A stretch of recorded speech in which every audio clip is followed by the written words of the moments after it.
Assalamualaikum warahmatullahi wabarakatuh. Hai adik-adik semuanya. Baiklah, hari ini kita akan belajar yang namanya peluang.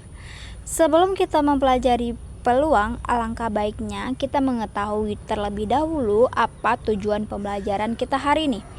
Tujuan pembelajaran kita hari ini yaitu yang pertama, menentukan titik sampel dan ruang sampel dari suatu percobaan. Yang kedua, menentukan peluang suatu kejadian dari percobaan sederhana. Dan yang ketiga, menentukan frekuensi harapan dari suatu kejadian.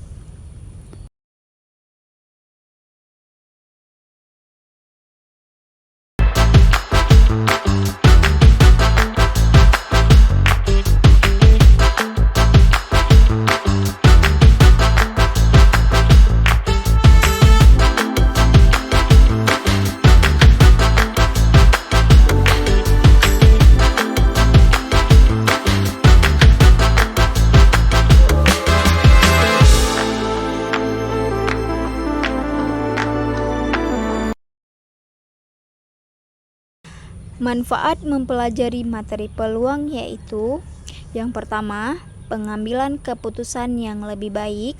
Yang kedua, aplikasi dalam berbagai bidang. Yang ketiga, analisis data statistik. Yang keempat, menyusun model prediktif. Yang kelima, pemahaman fenomena acak. Dan yang keenam, pengembangan pemikiran kritis. Yang ketujuh, penggunaan dalam kehidupan sehari-hari.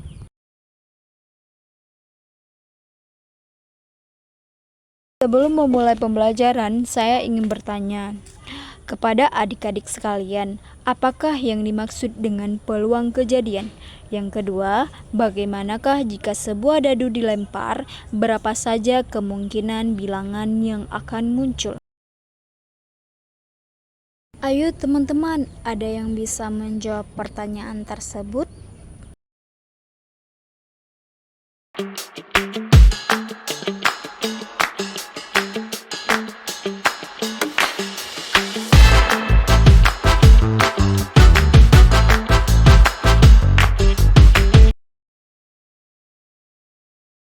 Sebelumnya kita sudah mempelajari mengenai percobaan, ruang sampel, titik sampel, dan kejadian. Mari mengingat kembali apa yang sudah kita pelajari sebelumnya. Percobaan ialah suatu kegiatan yang menghasilkan beberapa kemungkinan. Kemudian ruang sampel ialah himpunan atau anggota semua kemungkinan yang dapat terjadi dalam sebuah percobaan.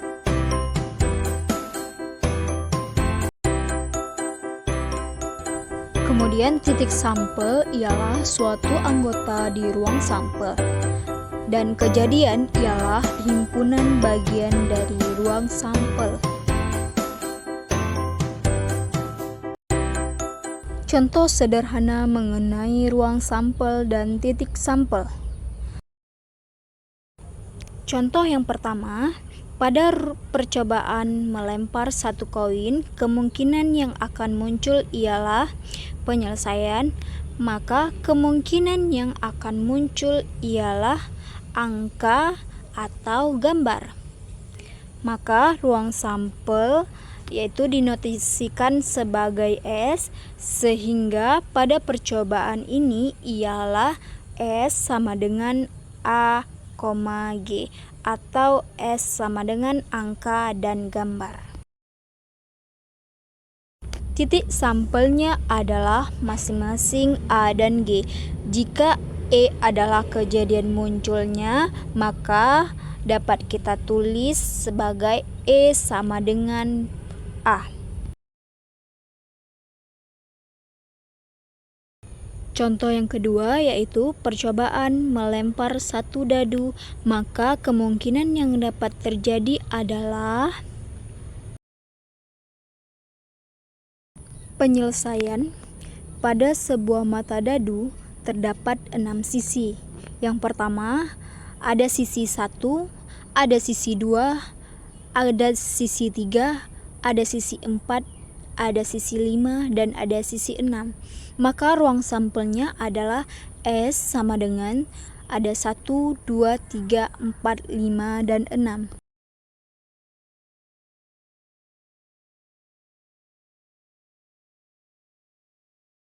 Next, selanjutnya kita akan membahas mengenai peluang itu sendiri.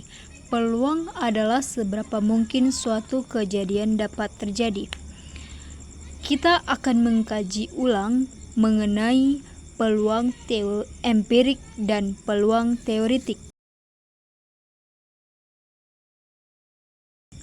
Peluang empirik atau frekuensi relatif ialah perbandingan antara banyak kejadian dengan percobaan yang dilakukan. Maka, frekuensi relatif kejadian K disebut peluang empirik kejadian K.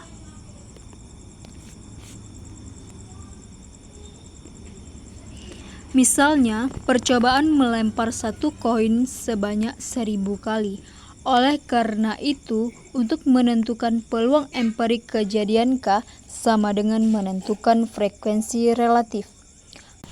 Rumusnya yaitu peluang empirik kejadian K sama dengan banyak kejadian K dibagi dengan banyak percobaan.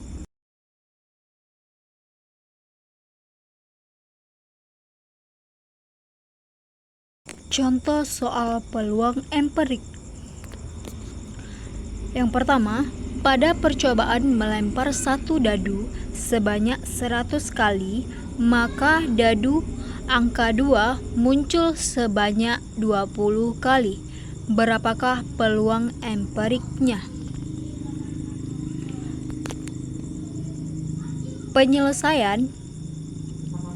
Diketahui banyaknya kejadian muncul angka 2 adalah 20 kali.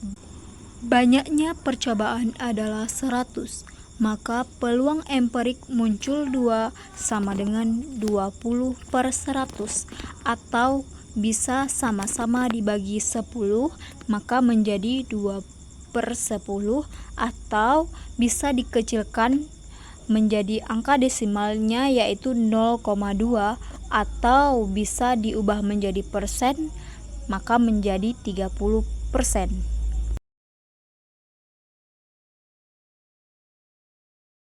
Peluang teoretik. Peluang teoretik adalah peluang yang nilainya dapat diperoleh tanpa melakukan percobaan langsung.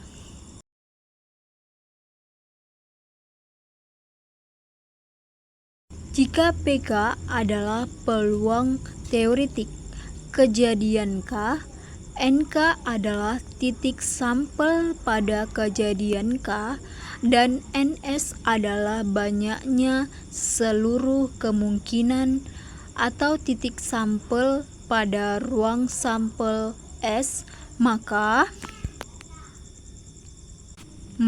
rumusnya yaitu PK atau peluang kejadian K sama dengan banyaknya titik sampel pada kejadian K dibagi dengan banyaknya seluruh kemungkinan atau titik sampel pada ruang sampel.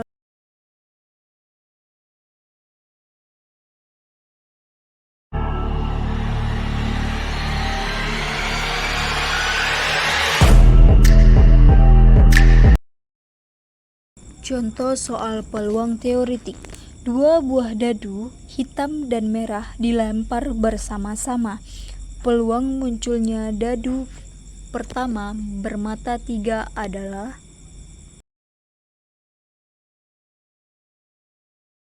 Untuk menjawab pertanyaan tersebut, kita dapat menyelesaikan menggunakan tabel. Pada tabel yang pertama, yaitu dadu yang pertama, berisi angka 1, 2, 3, 4, 5, dan 6. Untuk dadu yang kedua, berisi tabel 1, 2, 3, 4, 5, dan 6. Ketika dadu pertama dan dadu kedua dilempar secara bersamaan, maka peluang munculnya angka 1, 1. Kemudian untuk pelemparan yang kedua, maka akan muncul angka 1, 2, dan seterusnya. Berdasarkan tabel sebelumnya, NS atau banyaknya ruang sampel pada dua mata dadu tersebut yaitu 36. Peluang kejadian atau PK, peluang kejadiannya muncul mata dadu pertama bermata 3 adalah 31, 32, 33, 34, 35, 36. Maka NK banyaknya kejadian yaitu 6. Maka untuk mencari peluang dadu bermata 3 yaitu PK sama dengan NK atau banyaknya kejadian dibagi dengan banyaknya ruang sampel yaitu sama dengan 6/3 atau bisa diperkecil lagi menjadi 1/6 yaitu sama-sama dibagi dengan 6. Frekuensi harapan. Frekuensi harapan pada suatu percobaan adalah hasil kali banyaknya percobaan dengan peluang kejadian secara teoritis. Jika frekuensi harapan kejadian A adalah FH, banyaknya percobaan yang dilakukan adalah N dan peluang kejadian A merupakan PA, maka frekuensi kejadian A sama dengan banyaknya percobaan dilakukan dikali dengan peluang kejadian A.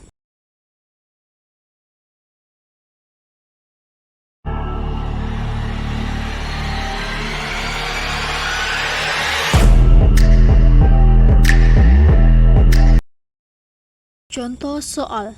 Sebuah mata uang logam dilempar sebanyak 100 kali. Berapa frekuensi harapan munculnya sisi angka? Penyelesaian. PA sama dengan pelemparan sekeping uang logam.